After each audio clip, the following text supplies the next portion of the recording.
ሰበር መረጃን እነሆኝ። መቄዶንያ የገቢ ማሰባሰቢያውን ፕሮግራም ወደ መጋቢት 6 ማራዘሙ ተሰማ። ምክንያቱንና ሌሎች መረጃዎችን ላደርሳችሁ ባካችሁ ቪዲዮቼ በ100 እና በ200 ቪውስ ቀጥ ብሎ ቆሞብኛል። ሼር፣ ላይክ፣ ኮፒ ሊንክ በማድረግ እንግዲህ ቤቱን ፎሎ በማድረግ ተባበሩ ማለት ወዳለሁ። ፋስት መረጃ እንዳስነበበው መቄዶንያ የአረጋውያንና የአእምሮ ህሙማን መርጃ ማዕከል የካቲት 1 ቀን 2018 ዓ.ም ሊያካሄድ አቅዶት የነበረውን ታላቅ የገቢ ማሰባሰቢያ መርሃ ግብር በተለያዩ ምክንያቶች ወደ መጋቢት 6 ቀን 2018 ዓ.ም ማራዘሙን ገለጸ። ማዕከሉ ላለፉት ወራት የካቲት 1 ቀን የሚጀምረውን የገቢ ማሰባሰቢያ ለማስተዋወቅ ሲሰራ ቢቆይም ቀኑ መቃረሙን የዝግጅት ጊዜ ማጠሩን ከግምት ውስጥ በማስገባት ህዝባዊ ጥሪውን ወደ መጋቢት ወር ማሸጋገሩን ገለጸ።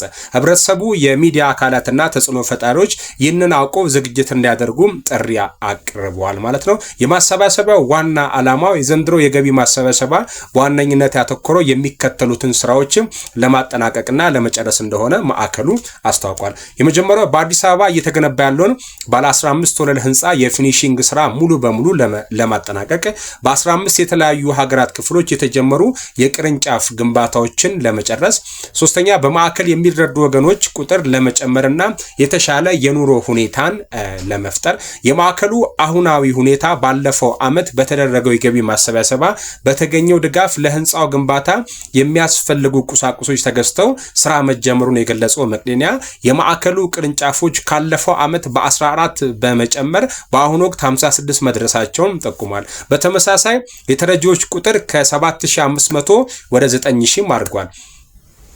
ጥሪና የቀጥታ ስርጭት ዝግጅት ከመጋቢት 6 ቀን 2018 ዓ.ም ጀምሮ በመቄዶንያ ዩቲዩብ ቻናልና በተለያዩ የቴሌቪዥን ጣቢያዎች የቀጥታ ስርጭት የገቢ ማሰባሰቢያ የሚካሄድ ሲሆን ማዕከሉ የሚከተሉትን ጥሪዎችም አስተላልፏል። ለታዋቂ ግለሰቦችና ሶሻል ሚዲያ አንቀሳቃሾች፣ ቲክቶከሮች፣ ዩቲዩበሮችና ሚዲያዎች ከመጋቢት 6 በፊት ማስታወቂያ በመስራት እንዲሁም በዕለቱ ስቱዲዮ በመገኘት የቀጥታ ስርጭት ላይቭ በማስተባበር አጋርነታቸውን እንዲያሳዩ ገልጿል።